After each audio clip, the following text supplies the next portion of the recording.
All right, Shabbat Shalom, everyone. Shabbat Shalom, and we thank Yah for another day, another opportunity to be together on this beautiful, beautiful Shabbat. We're going to continue in part 2 of our lesson, which is faith, grace, and salvation. Understanding through faith and grace that, salvation is achieved. And this lesson is sponsored by the House of Shiloh, or Shiloh Ministries, and presented by your brother, me, Andrew Bradley. All right, so the next section we're going to begin our lesson on for today will be, there we go, the what if faith really meant belief. And this is just a brief section, only 2 slides. And we're just going to talk in 2 examples of what if faith really just simply meant belief. What will be your reaction instead, and how really belief could not mean faith if you see it in this context. So let's move to the next slide. All right. So let's review real quick, just brief little review on our first part 1 lesson, where we spoke on faith is belief. That's what the world understands it as. That's what we believe faith is. But it's also, through what we've studied in part 1, an act of obedience to Torah, or a deed or work or act that is in accordance or agreed upon by Torah. All right? Mm-hmm. So we know faith has 2 parts, not just believing. So let's read some what-if scenarios. We're going to do 2. And I'll go ahead and read the first one. Luke 5, 4 through 6. Mm-hmm.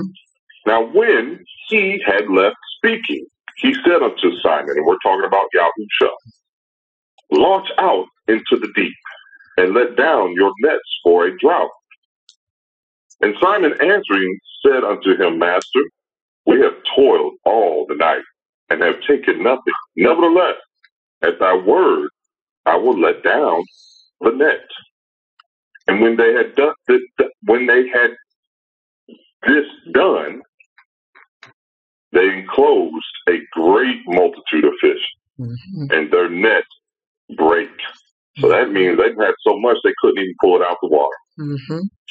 But think about this. If we understand now that faith has 2 parts, what if Simon simply said, Yahusha, I believe you, and I believe you will do it for me because I simply just believe. That fish will get in this water, in this boat somehow, in my net somehow. That's belief. That's what they're trying to tell you faith is. But Simon had to do 2 things. He had to believe Yahusha, and then he had to do what Yahusha said. Then he received his blessing. So Simon cast his net in obedience to receive the blessing. So the what if is here, right? What if he just simply believed Yahusha and didn't act in accordance to what he was told to do? He wouldn't have received what he had received. So faith, again, requires 2 parts. And you see it in even your daily walk, in your own walk. And you see it here with Simon, one of the disciples. Very simple, pretty straightforward, right? Right. All right. If no questions with that one, we'll go to our second example, which is the next slide. And I'll still continue just to complete the what-if thought, the what-if sections. Matthew 14, 28, and 31. And Kepha, who was Peter, answered him and said, Adonai, if it be you, bid me come unto you on the water. And he said, come. And when Kepha was come down out of the ship, he walked on the water to go to Yahusha. But when he saw the wind boisterous, he was afraid. And beginning to sink, he cried, saying, Adonai, save me. And immediately Yahusha stretched forth his hand and caught him, and said unto him, O you of little faith, wherefore did you doubt? So let's look at this, because, again, you have problems with English translations here. But if you look at the word afraid, it means to be seized with alarm, or to specifically to attack overwhelmed physically. All right? Mm-hmm. That's the Merriam-Webster definition. So Yahusha told Peter to come, and out of obedience, he stepped out on the water. But when people focused on his surroundings, his fear took hold of him, overwhelmed him, making him stop. That's the type of fear he had, or hesitate in his walk towards Yahusha, causing him to lose his faith. He stopped obeying. Mm-hmm. So there's a demonstration not only in obedience, but it also demonstrates how faith is continuous in your obedience. It's a continuous process. It's not just say, I only have to obey him once to prove my faith. We've already talked in previous discussions, right, how salvation is a process. Mm-hmm. It's a process. If salvation alone is a process, then the faith that comes along with it, it goes with that process as well. So we know that our belief and our obedience is a continuous process. Mm-hmm. All right? So if Paul didn't obey, he would have never experienced that. We would have never had this example. He definitely would have never made it out on the water anyway. Faith requires obedience. Is everybody clear on that? On those two examples? Yes. Mm-hmm. All right.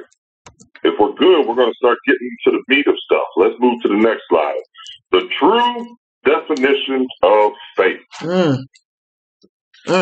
All right? Mm-hmm. So let's move to the next slide, and let's do a summary so far. So in the first part one, we talked about deeds or works, which are acts in obedience to Torah. That definition or understanding you can pull from the Thayer's Greek lexicon. Old book is over 100 years old, pretty much, and it helps really break down the Greek translation of the Renewed Covenant or New Testament. Then we also talked about in part one, doers do the acts while fulfilling the purpose of Torah, which was to not return to the sin that you were doing. You're supposed to learn from your mistake and not go back. That's the purpose of Torah, to live a sinless life according to the will of Yah. We also learned that faith means belief as well as obedience to Torah. And faith cannot exist without obedience. It will only then mean belief or believe by default. And now we understand too that faith is a continuous act of obedience. All right? So let's further define the true meaning of faith through the original Paleo Hebrew language. And I think this right here will just really put it in line of what faith really and truly is. And it really emphasizes the importance of understanding the language of the people who wrote this. All right? So now, let's take this step by step. Let's examine the Paleo Hebrew to acquire the full understanding, the full meaning of faith. So faith is emunah, and it means firmness, security, fidelity. That's an interesting part, fidelity, faithfulness, or faithfully or faithfulness.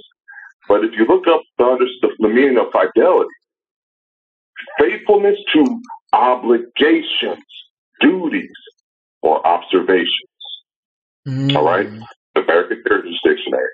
Note that obligations, duties, and observance are action items. They're acts. So the definition of faithfulness literally can be said firmness, security, or acts. Deeds and acts, like we've already talked about. Works, obligations, duties, or observances. All right? Now, let's dive in a little bit. If everybody's followed so far, the basic understanding so far is faith is firmness, security, fidelity, or obligations and duties, or observances. Okay? Now, emunah here's the Paleo Hebrew breakdown. The first letter is the aleph, which is the strength, chief, and power. It's the ox head. Then we have mem, waves of water, mighty, It's the revelation that flows through. That's what it means. We have the vow. We have the tent peg. Add, secure, hook, connection. Illumination, which connects Yah to the hearer. So this is connecting the revelation. All right, Yah and his revelation. And what is the revelation? You got the new, the seed, new, continue. It's Torah. When opened, it reveals, to reveal the inside, it sprouts new life. So it's Torah. And then you have Hey, the man with the hands up. It's the breath of Ruach. It's the revelation of Elohim. Spiritual meaning of Torah. So let's put this together. We could say now that faith is Yah's revelation through Torah, which reveals the spiritual meaning of Torah. That's the beginning. So far, that's what we understand. So that the Paleo has already secured the thought that we've already been talking about, that faith requires obedience. Now you really understand that it requires the obedience to Yahuwah's laws. All right? So Paleo-Hebrew definition of faith directly links it to Torah and thus obedience. We know that just by looking at this so far. We're going to get into it a little bit more, though. All right? Has everybody followed me so far? Any questions? No. All right. Let's move to the next slide. So we're going to continue our examination. Let's look at Nun, the seed. Okay, part of the spelling of the word Imuna. The Torah, when opened up to reveal the inside, sprouts new life in us. That's what Torah does to us. So when a person opens up Torah, they are given a new life. And what does the scripture say is life? And you got Baruch 4:1. This is the book of the commandment of Yahuwah, and the Torah that endureth forever. All they that keep it shall come to life, but such as leave it shall die. And John 14:6 says, Yahushua said unto me, I am the way, the truth, and the life. No man comes unto the Father but by me. So now let's think of faith. Again, we're adding to our understanding of faith. Faith is Yah's revelation through Torah, which reveals the spiritual meaning of Torah through Yahusha. All right, so therefore, you cannot truly follow Yahusha without Torah. Faith is belief and obedience to Yahusha through Torah. We're putting it together. Any questions about that? No, we're good so far. So far we know that faith is Yah's revelation through Torah, which reveals the spiritual meaning of Torah through Yahusha. So we know there's a physical side of Yah's laws and there's a spiritual side of Yah's law. And through our obedience to Yahusha, the spiritual side opens up to us. We gain that understanding. All right? Now, let's see how true faith is actually spoken of in the scriptures coming up. Now, let's see. Sister Lily, you want to read?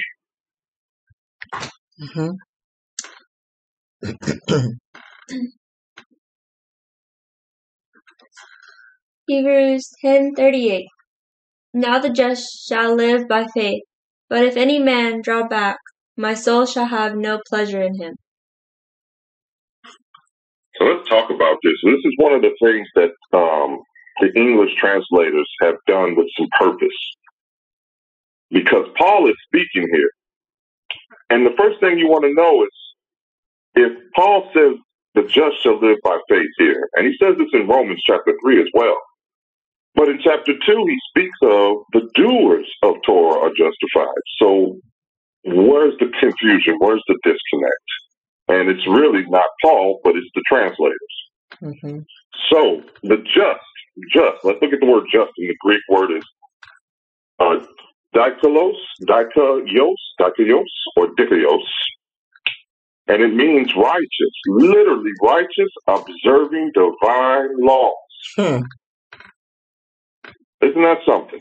And it comes from the word dk, which is custom, usage, right, justice, a suit of law, a judicial hearing.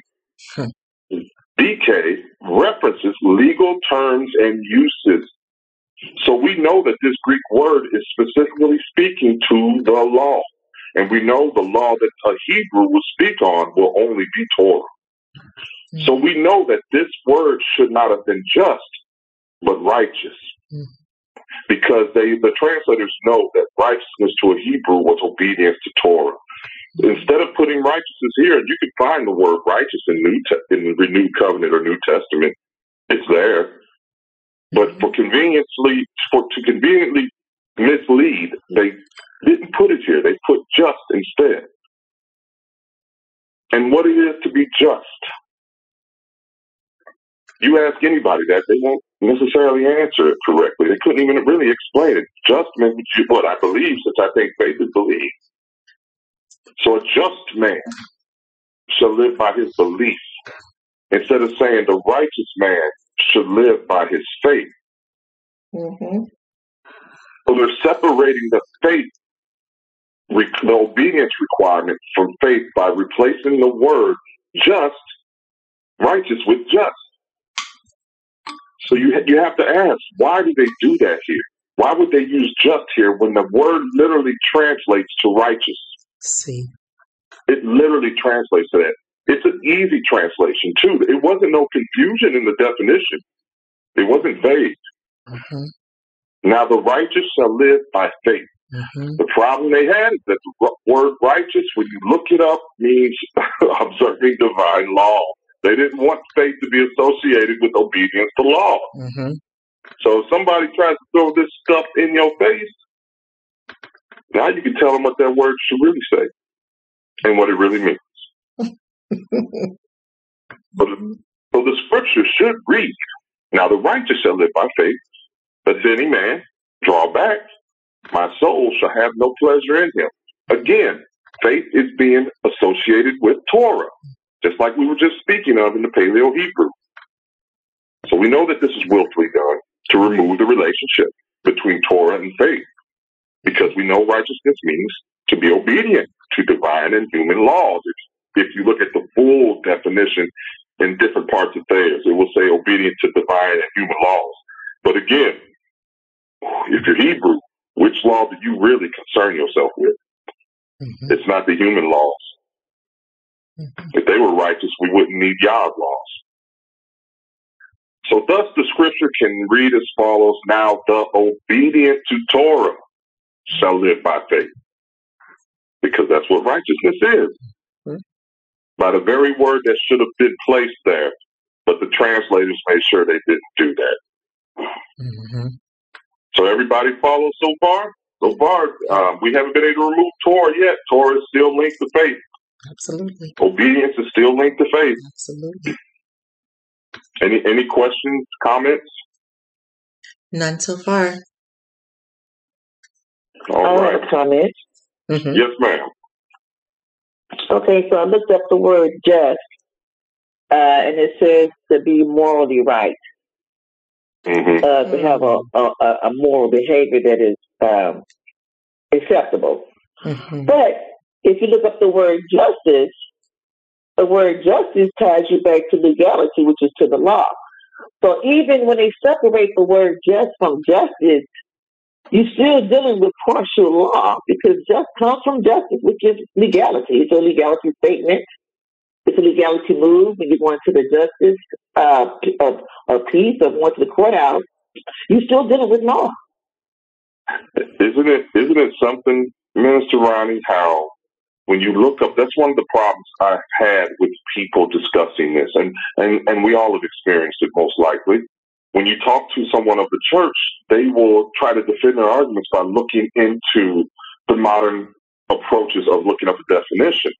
And they will look up just and see that self-righteous definition, a human definition of just. instead of actually looking for the word that should be there in the first place. Mm-hmm.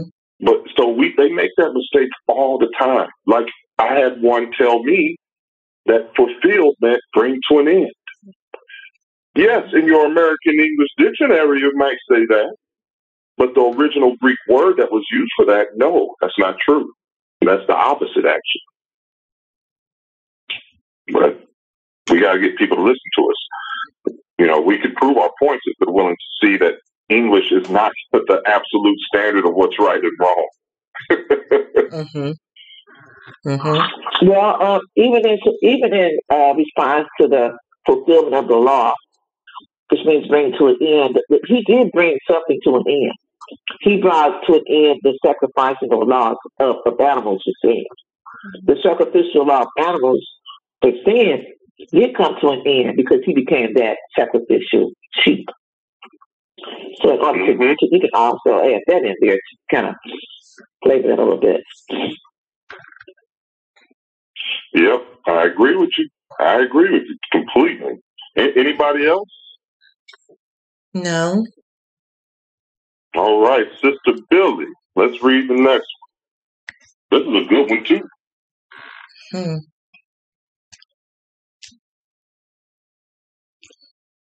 Okay. Habakkuk. Okay, thank you. That's all right. I know some of the older ones can get people sometimes. No worries. Yeah, thanks. Habakkuk 2:4.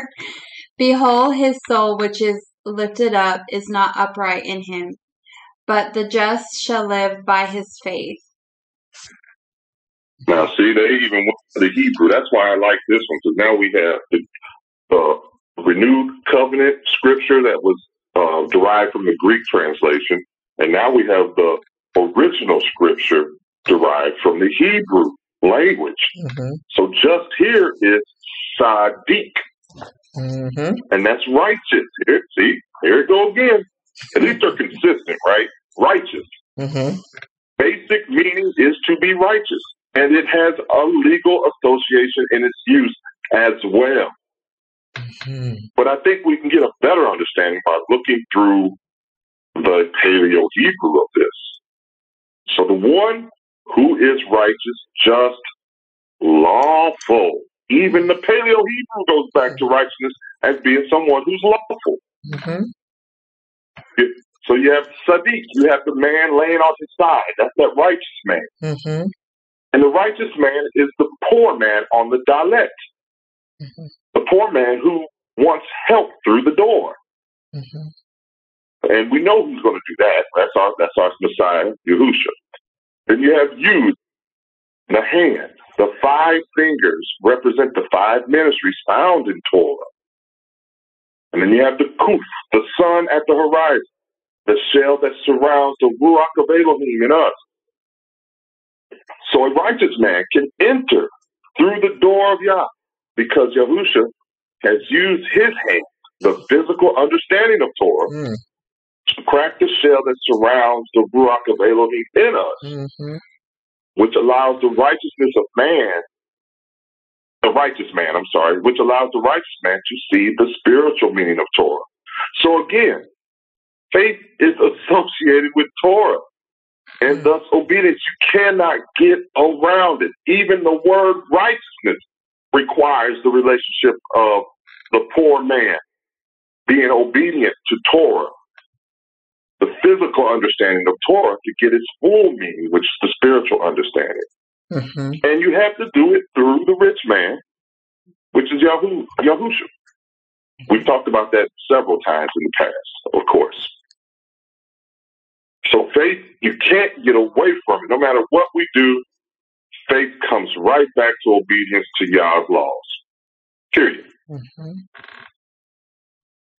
Everybody follow that one? Yes. Mm-hmm. All right. Back to the word just again as an adjective, based on or behaving according to what is morally right and fair. Okay, so my question would be, how do you determine what morality is right and fair? What are you basing that on? That's a great question. At some point, there's got to be something describing the just behavior. Mm-hmm. And I can tell you what man will say. When I took an ethics course in my undergrad, and one of the things they said that in my undergrad is that what was moral or ethical in one community or society is different, and thus it is not necessarily wrong outside of that one. For example, somebody may say multiple wives is right in this culture when it's wrong in this one. In fact, there's some cultures that offer their spouses as a gift to strangers, which is completely unethical in our culture, right, in our society. But that is the standard of righteousness made by man, and that's why the just statement, the just definition, is defined that way. It gives flexibility for man to set their own level of righteousness, taking it away from Yah's Torah. Again, freeing up the church to be able to say whatever they want to when it comes to setting their standard of righteousness and what they believe in. Well, if the definition of righteousness or the definition of just changes with every society, how is there anyone that is really just? It changes from state to state. That's true. So that's the point that I make. There's not a righteous one. No, not one. Right? Not a single person. Not down here where none of us are sinless.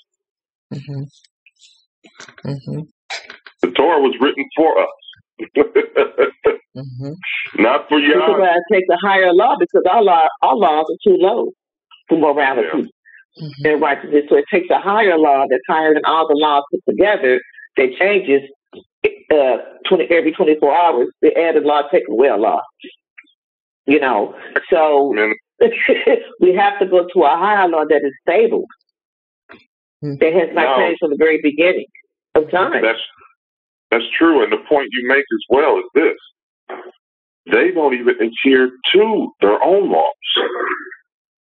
Because a man can kill a man in this country in his back.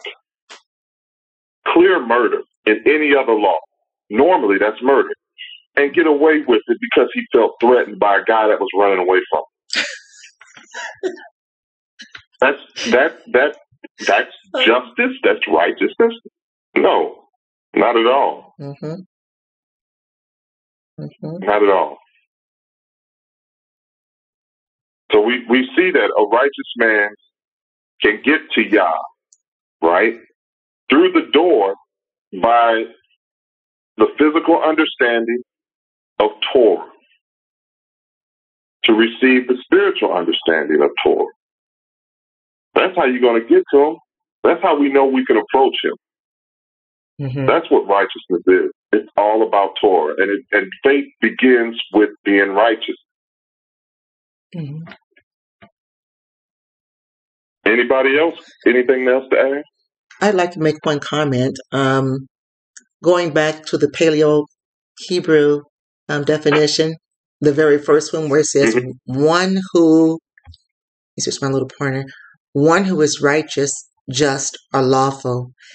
If being just means to be lawful or to be righteous, then the opposite would be true. The person that is not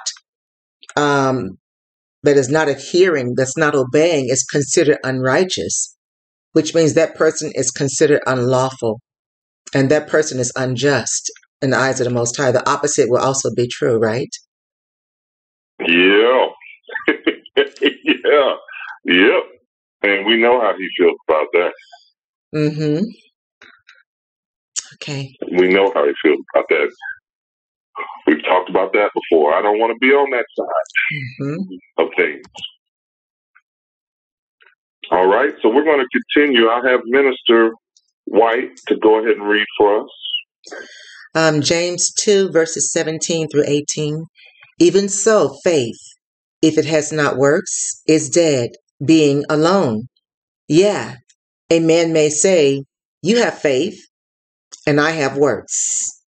Show me your faith without your works, and I will show you my faith by my works.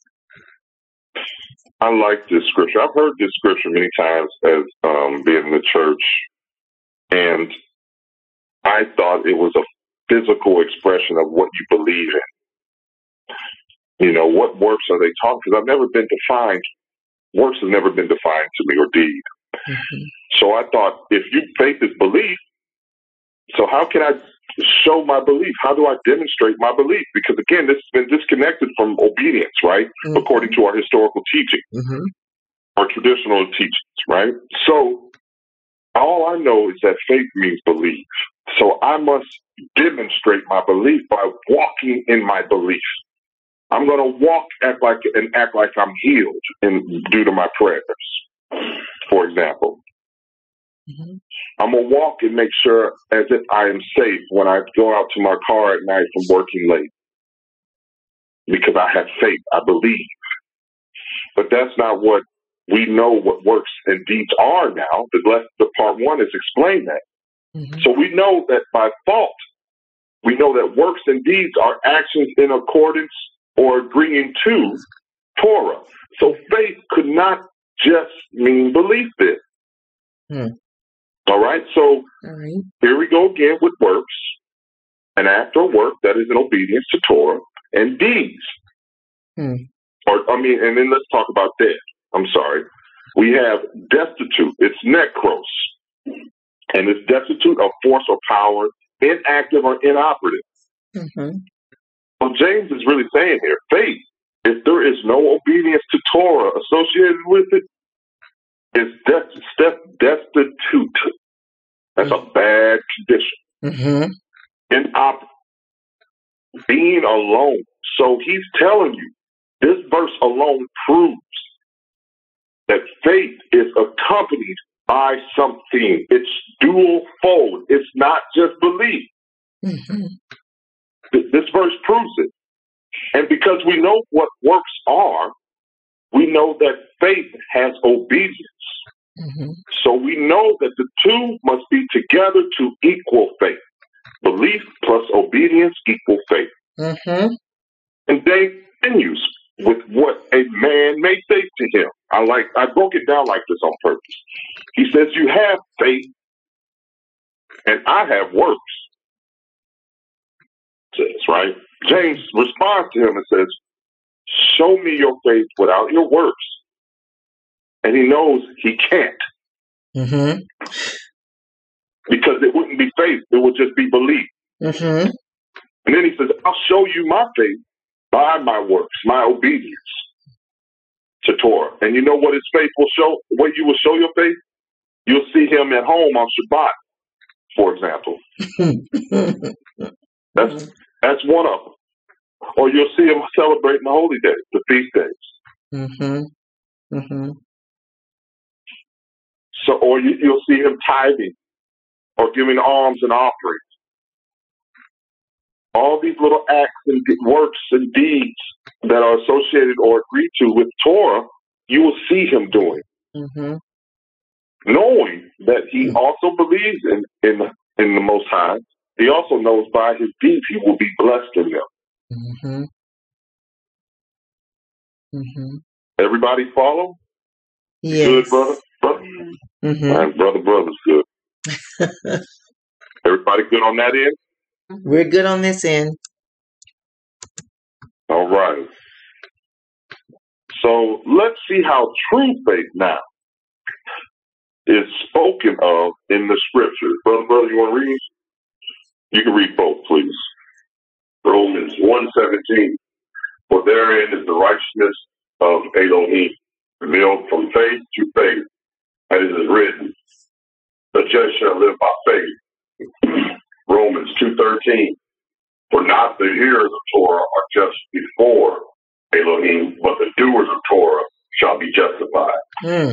All right. Thanks, brother.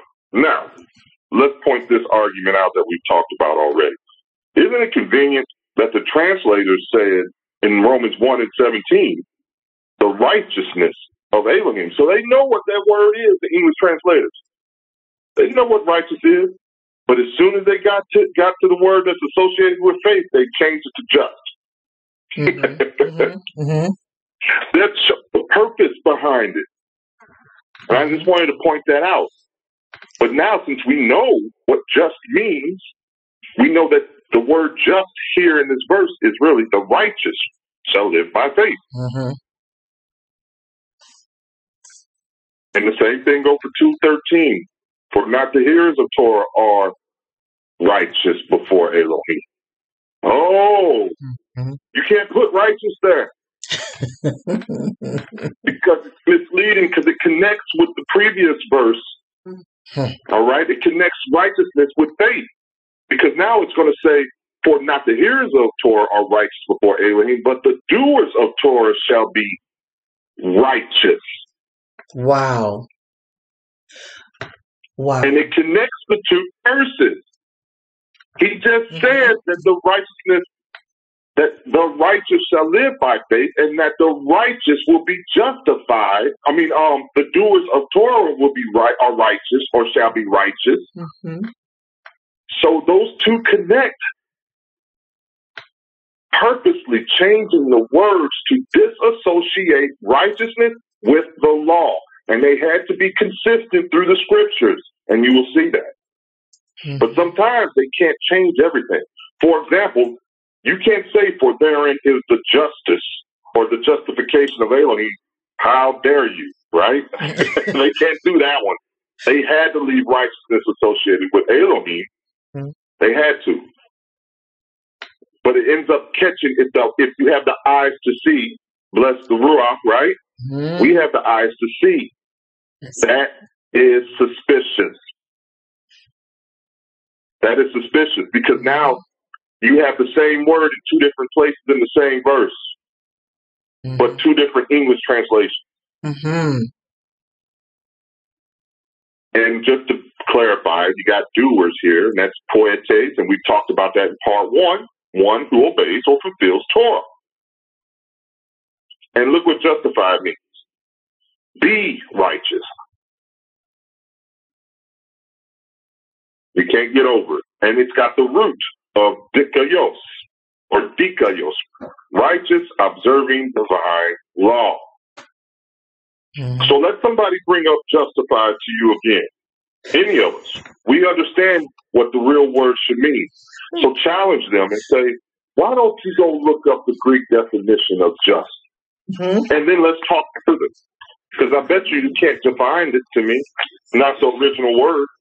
And you can always use Romans 1:17 to show there's a contradiction in the translation, because the word righteousness and just come from the same root. Wow. And also there in Romans, it says, for not the hearers of Torah are just before Elohim, but the doers. And the Sefer is going to say, for not the hearers of Torah are righteous before Elohim, but the righteousness. This is going to talk about righteousness instead of just, first of all, in the Sefer. But here it tells you right there, the doers of Torah shall be justified. So that just is based on the outline of Torah. It just told you that. You cannot separate the word just from Torah, because he just combined it. They did. Even here, they're stuck on it, right? But they're going to a justification with Torah and not righteousness. So you can't link the two in Romans 1 and Romans 2. It's a dissociation, but they can't do it as thoroughly as they wish they could. They can't, because they will change too much. They had to do a word here, a word there, to try to change or to create the confusion. But they can't confuse us, because we're going to look at it. We're going to look for the truth and get past the deception. And Paul, Romans, is all about, believe it or not, it's all about Torah. Torah and how the law of sin was destroyed, not Torah as a whole. But boy, Christianity didn't do that. They took it and just grabbed one thing and went home with it. They said, forget the rest of the letter. I'm just going to go with Romans 6 and 15. Mm-hmm. And I'm going to go home. Y'all can have the rest of the Roman letter. I don't care about that part. I got what I want out of it. Mm-hmm. Mm-hmm. Anybody else? No. Yes, I stand corrected.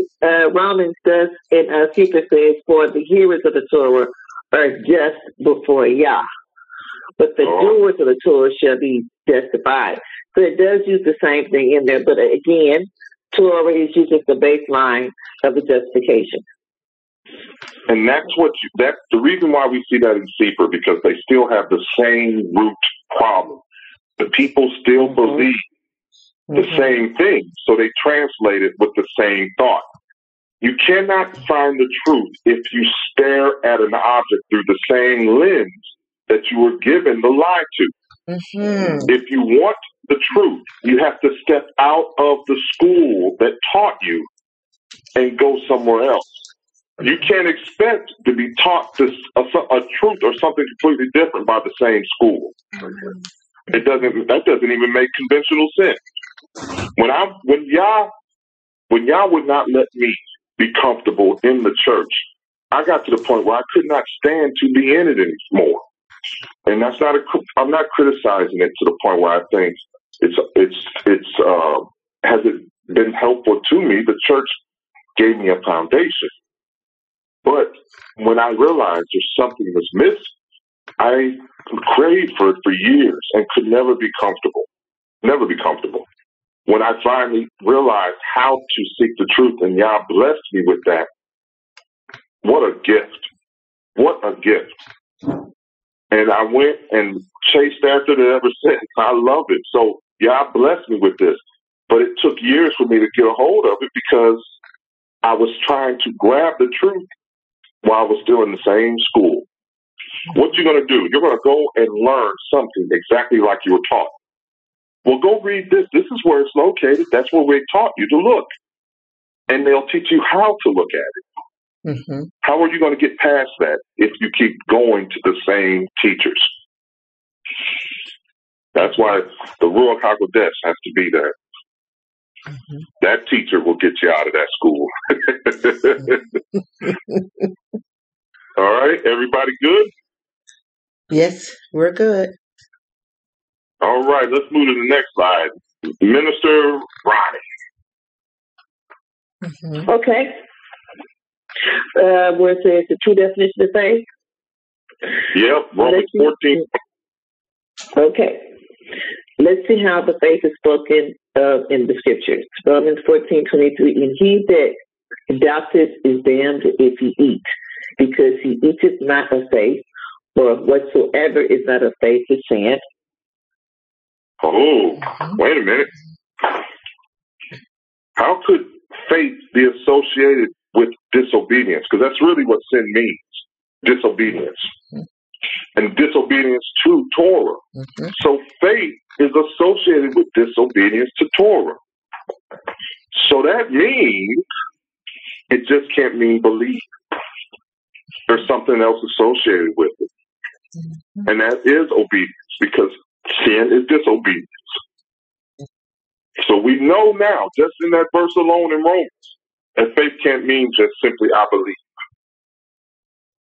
And if somebody asks you about faith is belief and just is faith, bring them to Romans 14 and 23. Explain that. Explain it to me. Mm-hmm. So if we understand the following now, right, we're going to put it together. Doers are one who obeys and fulfills Torah, and that's James 1:22 and 25 through 25. Mm-hmm. And the just shall live by faith, which we just spoke on in Romans 1 and 17. Mm-hmm. And doers of Torah are justified. So we know those two are associated with each other. Mm-hmm. So we know there's some obedience. Mm-hmm. And now we know what is not of faith is sin. Okay. And we also know faith without works, which is associated with Torah, again, is dead. And there's James 2:17 through 18. Then we will have to conclude. You have to conclude the following. Faith cannot simply mean belief, because belief doesn't require obedience. Look at that. See? If faith only meant belief, then why does Paul associate faith with Torah, because he says it in multiple times, including this Romans 14 and 23. If faith was only belief, then how could it be associated with sin? And that's disobedience to Torah. And if faith was only belief, how can it be dead without the works of Torah, which was talked about by James? There's too much correlation with Torah to even try to come and say something different. Mm-hmm. This is a great summary slide. You can grab this and take a look at the verses yourself and put it together, so see how they correlate. And when someone asks you or tell you that all you need to do is believe, you can say, really? I think we need to talk about Romans and James, what James got to say and what Paul got to say. Mm-hmm. So everybody follow? Anybody else have any questions? Any comments? I'd like to make a comment on the verse Romans 14:23, where it says, "What is not of faith is sin." I'd like to restate that in a different way. I'd like to restate it this way: what is not obedience to the law is sin, because sin is breaking or transgressing the law. Correct. That's so true. Mm-hmm. That is true. There's no argument with me. Mm-hmm. Yes, ma'am. Anybody else? No. All right. Let's put it together here. All right. Let's see how true faith is spoken of in the scriptures. And in summary, faith is believing in Yahusha. That's the normal belief. Mm-hmm. We believe in our Messiah, our Elohim, the great creator. But it also means we believe in Torah. That's what the Christian church will remove. Faith is doing what Torah requires, which are works and deeds, or obedience. Mm-hmm. Faith is doing what Yahusha and Yahuwah requires, which is still works, deeds, or obedience. Mm-hmm. And faith is fulfilling the purpose of Torah by us sinning no more, doing the will of Yahuwah, the doers of Torah, as Paul says.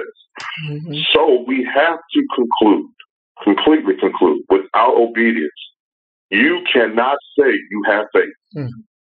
That's impossible. Mm-hmm. It's literally, I don't give a care if you've been a Christian 70 years of your life. You could be a senior member of a church, one of the motherboard, head of the motherboard. All I care. All I care. You might have lived by your beliefs, but you never understood faith because you never understood the Torah. You never believed in it. Mm-hmm. So you never had faith. Mm-hmm. Is that clear? Everybody clear on that? Yes. All right. All right, give me a second here. All right, so we've concluded the section of faith. We're going to conclude this as part 2 of the lesson. Mm-hmm. The next section that we'll move to will be sin. We're going to understand sin in that section so we can correlate the two together. Mm-hmm. So I thank you all for this lesson, joining us in this lesson. That's to get the true understanding, the true definition of faith. I thank you so much for joining us on this Shabbat. Thank you all again. Shabbat Shalom to those who are present. Shabbat Shalom to us who are live with us online. And Shabbat Shalom to those who will be watching this video in the very near future.